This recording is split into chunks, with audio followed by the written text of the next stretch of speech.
Is saturated fat bad for you? It is important to know the facts about saturated fat because there are different opinions on this topic. If you get it wrong, there may be serious health consequences as a result. I think you agree that it's important to have a healthy cardiovascular system because the blood is supplying the tissue with nutrients. It is especially important for the heart.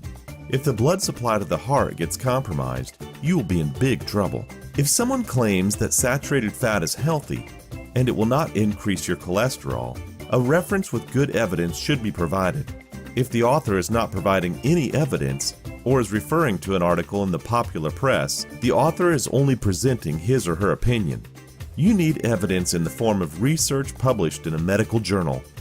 Even if the research is published in a medical journal, it may still not be designed well and could be biased. That's why you will always find references with a link to the original abstract in the articles I write, to make it easy for you to check the facts.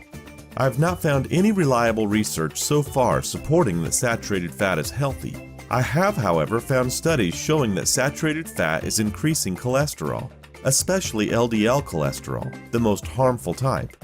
This means that saturated fat will increase your risk for cardiovascular disease.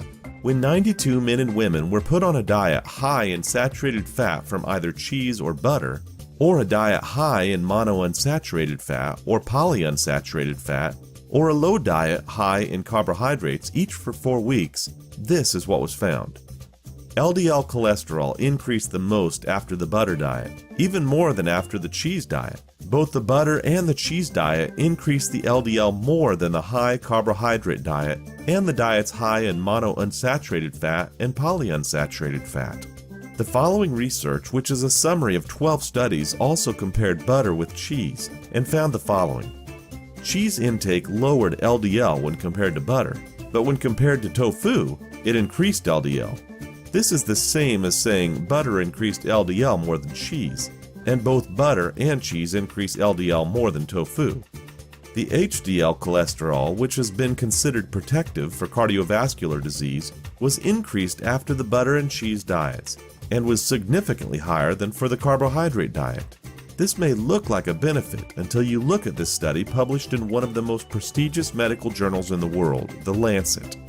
When people with genetically high HDL were compared with people without these genes, it did not seem to lower the risk of myocardial infarction. What would be found if people with genetically low LDL were examined? This has been done, and the study was published in another of the world's most prestigious medical journals. It was found that people with genetically low LDL had a substantial reduction of coronary events, even in the populations with a high prevalence of other non-cholesterol risk factors. When men with low cholesterol levels at the start were followed for many years, they had an estimated increased life expectancy of 3.8 to 8.7 years. Research shows us that unsaturated fat from animal sources is not good. It will increase your risk for cardiovascular disease. The good news is that you can control that to a large extent by changing what you eat to produce the results you want.